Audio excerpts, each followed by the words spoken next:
তো আমরা সকাল সকাল মায়ের মন্দিরে গেছিলাম পুজো দিতে।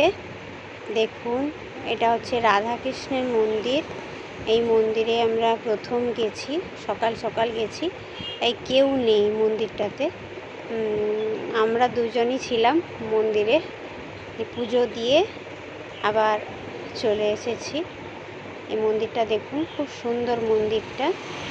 রাধাকৃষ্ণ আছে, গোপাল ঠাকুর আছে, রাধাকৃষ্ণের মন্দির, গোপাল ঠাকুর আছে।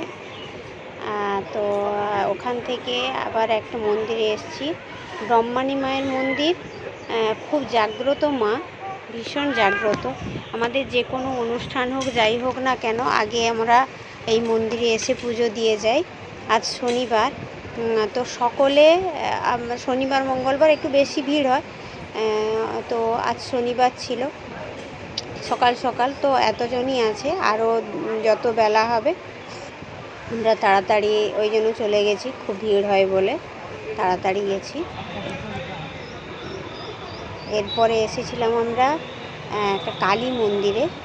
ওখানে ভিডিও করতে দেয় না, তাও একটু অল্প একটু করে দেখালাম আপনাদেরকে, একটু শেয়ার করলাম। দেখুন, এই কালী মন্দিরে প্রচুর ভিড় হয়, ছবি তুলতে দেয় না।